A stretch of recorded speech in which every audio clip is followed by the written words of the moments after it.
46. A message about Egypt. This is what the word of the Lord that came to Jeremiah the prophet concerning the nations, concerning Egypt. This is the message against the army of Pharaoh Necho, king of Egypt, which was defeated by Carchemish in the Euphrates River by Nebuchadnezzar, king of Babylon, in the 4th year of Jehoiakim, son of Josiah, king of Judah.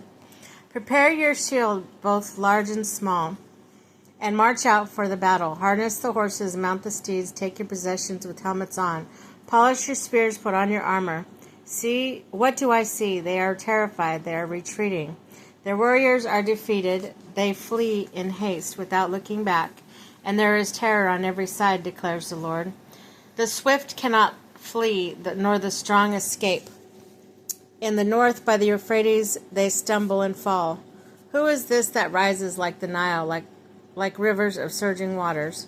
Egypt rises like the Nile, like rivers of surging waters. She says, I will rise and cover the earth. I will destroy cities and their people. Charge, you horses. Drive furiously, you charioteers. March on, you warriors, men of Cush, and Put, who carry shields, men of Lydia, who draw a bow. But that day belongs to the Lord Almighty, the day of vengeance, for vengeance on his foes. The sword will devour till it is satisfied, till it has quenched its thirst with blood. For the Lord Almighty, will offer sacrifice in the land of the north by the river Euphrates. Go up in Gilead and get balm, virgin daughter of Egypt. But you try many medicines in vain. There is no healing for you. The nations will hear of your shame. Your cities or your cries will fill the earth. One warrior will stumble over another, both will fall down together. This is the message the Lord spoke to Jeremiah the prophet about the coming of Nebuchadnezzar, king of Babylon, to attack Egypt. Announce this in Egypt and proclaim it in Migdol. Proclaim it also in Memphis and Tahpanhes. Take your positions and get ready, for the sword devours those around you. Why will you warriors be laid low? They cannot stand, for the Lord will push them down. They will stumble repeatedly.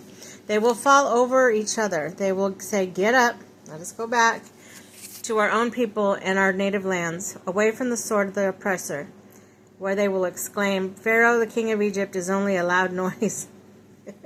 He has missed his opportunity.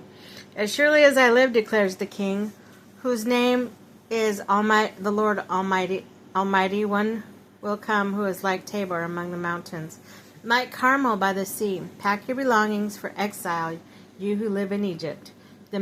For Memphis will be laid waste and lie in ruins without inhabitants.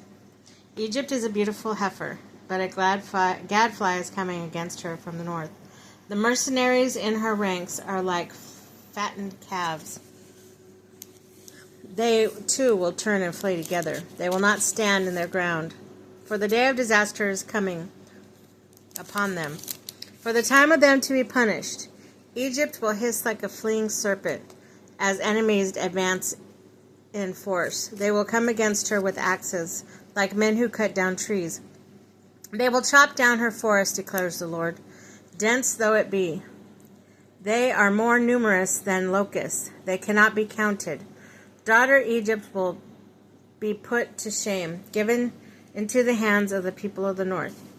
The Lord Almighty, the God of Israel, says, I am about to bring judgment on Ammon, god of Thebes, on Pharaoh, on Egypt and her gods and her kings, and on those who rely on Pharaoh.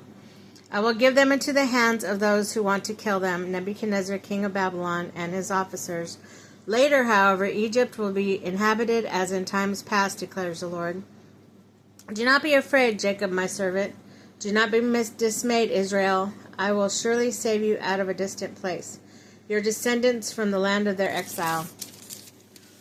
Jacob will again have peace and security, and no one will make him afraid. Do not be afraid, Jacob, my servant, for I am with you, declares the Lord.